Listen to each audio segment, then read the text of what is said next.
In 1953, the United States destroyed a democracy in Iran.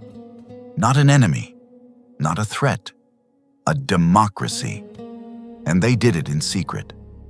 That single decision created one of America's biggest enemies. Why would the United States destroy a democracy that wasn't even its enemy? Iran wasn't a battlefield. It wasn't a threat. It was a country trying to take control of its own future. So why risk everything? Why turn a stable government into chaos? The answer isn't what most people think. It wasn't about freedom. It wasn't about protection.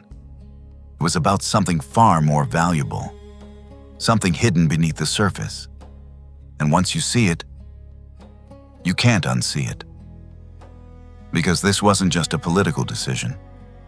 It was the beginning of something much bigger. His name was Mohammad Mossadegh. Not a general, not a dictator, an elected leader. He came to power through the will of the people, not force. And for the first time, millions of Iranians believed their country could truly belong to them. No foreign control, no outside dominance, just independence. But Mossadegh wasn't trying to start a war. He was trying to fix something that had been broken for decades, a system that quietly drained Iran's wealth while its people struggled. And once he challenged it, he crossed a line no one was allowed to cross. The problem was oil, not just any resource, the most valuable asset in the country. But Iran didn't control it. A British company did. For years, it extracted massive profits while Iran received only a fraction. No transparency, no fairness, just a system designed to keep control in foreign hands. Entire cities were built around these fields. Yet most Iranians saw none of the wealth. Mossadegh saw it clearly, and he made a decision no one expected. He announced that Iran would take its oil back. Fully, completely. And in that moment, he didn't just challenge a company, he challenged an empire. Britain didn't negotiate. It retaliated. Almost overnight, Iran was cut off from global markets. Oil exports collapsed, ships stopped coming, contracts disappeared. The economy began to suffocate. This wasn't just pressure. It was a calculated move to break the country from the inside. Factories slowed down. Jobs vanished. Tension filled the streets. And all of it had one goal: force Mossadegh to back down. But he didn't. He stood his ground, and that made him even more dangerous. Because now, this wasn't just about oil anymore. Britain realized it couldn't win this alone. So it turned to the one country that could change everything: the United States. At first, Washington wasn't convinced. Iran wasn't an enemy.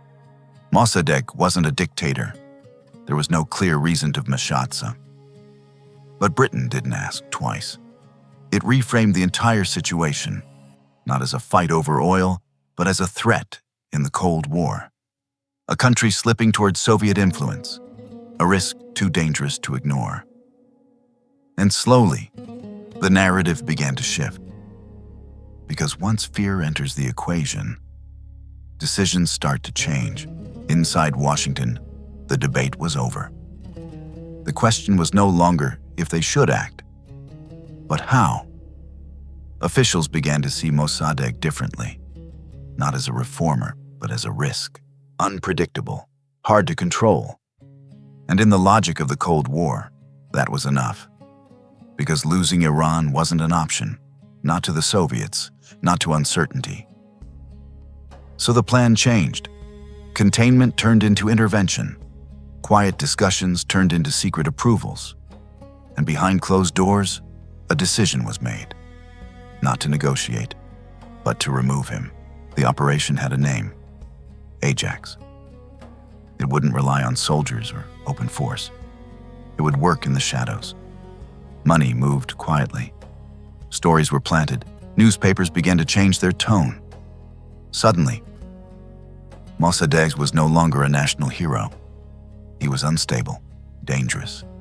Crowds were organized, voices were amplified. Chaos wasn't an accident. It was being built, piece by piece, carefully, deliberately. Because the goal wasn't just to weaken him, it was to make the country turn against him. And once that started, it became impossible to stop. Then the streets erupted. What started as scattered protests quickly turned into something bigger. Crowds filled the cities, chants grew louder, tension turned into violence. Supporters clashed with opponents. No one knew who was in control anymore. Rumors spread faster than facts. Every hour made the situation worse. Shops closed, streets emptied, then filled again with anger. Fear replaced stability. And in the middle of it all, Mossadegh was losing his grip, not because he stopped fighting, but because the ground beneath him was collapsing. And once that happens, power doesn't last long. Then it happened. The military stepped in. Tanks moved through the streets. Soldiers took key positions. This wasn't chaos anymore. It was a takeover. Mossadegh's house was attacked. Resistance collapsed fast. Within hours, everything changed. The government was gone, and the man who represented a nation's hope was arrested. No speeches, no final stand, just silence. And just like that, Iran's democracy was over. Then the Shah returned, not as a symbol, but as power, backed from the outside, protected from within. Control tightened fast. Opposition disappeared. Voices were silenced. Order was restored, but not the kind people hoped for. Fear replaced trust. And behind the stability, something deeper was growing. Because people understood one thing. This wasn't their choice, and they knew who made it for them. Years passed. On the surface, everything looked stable. The government was strong, the streets were quiet. But underneath, something was building. Resentment didn't disappear. It grew, slowly, quietly. People remembered what was taken from them. A voice, a choice. And they connected the dots. They knew who stood behind the system now in power. Not just a leader, but the force that put him there. Every arrest made it worse. Every silence made it louder. Because pressure doesn't vanish. It builds. And one day, it breaks. And then, it happened. In 1979, the pressure finally broke. Millions took to the streets. Not in fear, but in anger. The system collapsed. The Shah was gone. And everything that had been building for decades exploded at once. This wasn't sudden. It was the result of one decision made years earlier. A decision that reshaped an entire nation and turned an ally into an enemy. Because history doesn't forget, and neither do people.